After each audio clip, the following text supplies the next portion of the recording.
नमस्कार, आप देख रहे हैं एफएम न्यूज और मैं हूं आपके साथ में शोभित पाठक। बुलेटिन की शुरुआत करेंगे इस वक्त की अहम खबर के साथ। केंद्रीय स्वास्थ्य मंत्री डॉक्टर मनसुख मांडविया 30 और 31 मार्च को उत्तराखंड दौरे पर रहेंगे।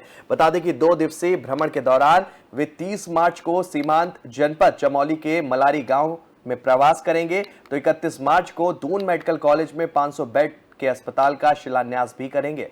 आपको बता दें कि केंद्रीय मंत्री जीटीसी हेलीपैड देहरादून से आर्मी हेलीपैड मलारी चमोली के लिए रवाना होंगे, जहां से वह दोपहर 12:30 बजे आईटीबीपी कैंप मलारी विलेज पहुंचेंगे। करीब 1 घंटा आईटीबीपी कैंप में रुकने के बाद मंत्री मलारी के ग्रामीणों एवं जनप्रतिनिधियों के साथ वाइब्रेंट विलेज प्रोग्राम के तहत विभिन्न मुद्दों पर चर्चा भी करेंगे। इसके बाद जिला प्रशासन के अधिकारियों के साथ वाइब्रेंट विलेज प्रोग्राम की समीक्षा करेंगे।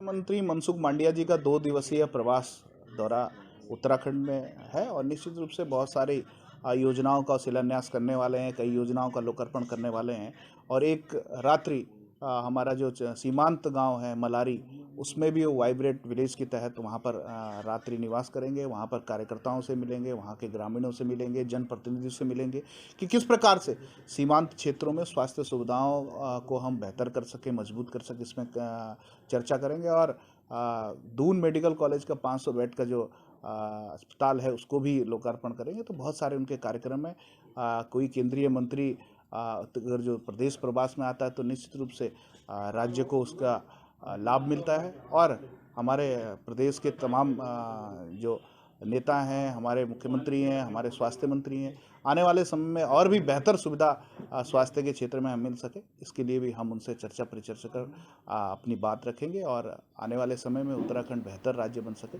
इस पर सरकार। जनपद ऊधम सिंह नगर खटीमा में कांग्रेस पार्टी के आक्रोशित कार्यकर्ताओं और समर्थकों ने भारतीय कांग्रेस पार्टी के पूर्व राष्ट्रीय अध्यक्ष तथा संसद सदस्य राहुल गांधी की सदस्यता रद्द किए जाने के विरोध में प्रदर्शन व नारेबाजी करते हुए खटीमा उपजिलाधिकारी रविंद्र बिष्ट के माध्यम से महामहिम राष्ट्रपति के नाम ज्ञापन भेजकर सदस्यता को तुरंत बहाल करने की गुहार लगाई है। इस दौरान कांग्रेस कार्यकर्ताओं ने साजिश के तहत अलोकतांत्रिक तरीके से राहुल गांधी की सदस्यता को रद्द करने का गंभीर आरोप लगाया। बता दें कि कांग्रेसियों ने भाजपा सरकार पर आरोप लगाते हुए बताया कि पूरे देश में भय का माहौल बनाकर लोकतंत्र की हत्या की जा रही है। राहुल गांधी द्वारा सरकार के गलत कार्यों तथा जनता की आवाज को संसद में उठाए जाने से भाजपा में भय का माहौल है, इसलिए उनकी सदस्यता को रद्द कर आवाज को कुचलने का काम भाजपा सरकार कर रही है। वहीं कांग्रेस कमेटी के ब्लॉक अध्यक्ष विनोद चंद्र तथा कांग्रेस पार्टी नगर अध्यक्ष रवीश भटनागर ने मीडिया से बातचीत के दौरान बताया कि राहुल गांधी की संसद सदस्यता को अलोकतांत्रिक तरीके से रद्द किए जाने के विरोध में राष्ट्रपति के नाम ज्ञापन प्रेषित कर उनकी सदस्यता को बहाल किए जाने की मांग की गई है। वहीं उन्होंने कहा कि एक साजिश के तहत राहुल गांधी की संसद सदस्यता को रद्द कर लोकतंत्र की हत्या का प्रयास किया जा रहा है।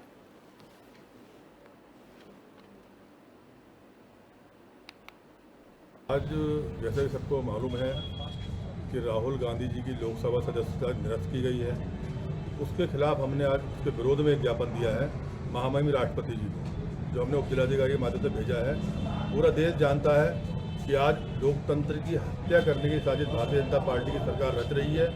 ये कह रहे हैं कि कोर्ट से आदेश हुआ है, उनको सजा का इसलिए निरस्त की गई है, लेकिन ये पूरा भारत जानता है, हिंदुस्तान का एक एक बच्चा ये जानता है कि किस तरीके से सारा केस कराया गया और किस तरीके से एक साजिश के तहत उनकी अलोकतांत्रिक तरीके से उनकी सदस्यता निरस्त की गई है और इसलिए की गई है कि संसद में वो अपनी आवाज़ ना उठा सकें, मोदी अडानी का खुलासा ना कर सकें और ये देश में एक बहुत बड़ा घोटाला, बहुत बड़ा षड्यंत्र चल रहा है देश की जनता को लूटने का, चाहे वो LIC का पैसा हो, स्टेट बैंक का पैसा हो और 20,000 करोड़ रुपया किसका फर्जी कंपनियों में देश से अडानी ने लगाया था, वो किसका, उसका खुलासा करने का प्रयास राहुल गांधी जी ने किया था और वो निश्चित रूप से लोकसभा में उसका खुलासा करते, इसलिए उनकी आवाज़ को दबाने के लिए लोकतंत्र की हत्या की साजिश के तहत उनकी सदस्यता निरस्त की गई है। उसके विरोध में आज हमने ज्ञापन दिया। जिलाधिकारी के माध्यम से माननीय राष्ट्रपति को भेजा। पता है कि लोकसभा हमारे लोकसभा के जो सांसद है राहुल गांधी, सदस्यता इन्होंने समाप्त और लोकतांत्रिक और संवैधानिक रूप से रद्द की। इसी को लेकर हमने आज उप जिलाधिकारी के माध्यम से राष्ट्रपति को ज्ञापन भेजेंगे, ताकि हम ये इनसे अपील करते हैं राष्ट्रपति कि प्रदेश देश की संविधान को और लोकतांत्रिक व्यवस्था को बचाने का वो प्रयास करें, उसमें अपील करें। उसमें हम समस्त कांग्रेस के अलायंस हम सब लोग सदन से लेकर सड़क तक प्रदर्शन करेंगे और उसका केंद्रीय गृह मंत्री अमित शाह कल एक दिवसीय दौरे पर हरिद्वार में रहेंगे। हरिद्वार में अमित शाह के 3 कार्यक्रम प्रस्तावित है और उनके दौरे को लेकर पुलिस प्रशासन द्वारा सुरक्षा के पुख्ता इंतजाम भी किए गए हैं। ADG law and order V Murugesan समेत तमाम आला अधिकारियों ने ड्यूटी पर तैनात पुलिसकर्मियों को ब्रीफ किया। एसएसपी अजय सिंह ने बताया कि गृह मंत्री की सुरक्षा में 800 पुलिसकर्मियों के साथ 3 कंपनी पीएसी, पैरामिलिट्री फोर्स और बीडीएस की 3 टीमों की तैनाती भी की गई है। कल 30 मार्च करीब 12 बजे अमित शाह हरिद्वार पहुंचेंगे और सबसे पहले गुरुकुल कांगड़ी विश्वविद्यालय के दीक्षांत समारोह में भाग लेने के बाद अमित शाह करीब 2 बजे ऋषिकुल मैदान में आयोजित सहकारिता विभाग के कार्यक्रम में बतौर मुख्य अतिथि शिरकत करेंगे। शाम को पतंजलि योगपीठ में योग गुरु स्वामी रामदेव द्वारा आयोजित संन्यास दीक्षा कार्यक्रम में भी वो शामिल होंगे। करीब 6 घंटे हरिद्वार में बिताने के बाद Amit Shah jolly grant airport के लिए रवाना हो जाएंगे।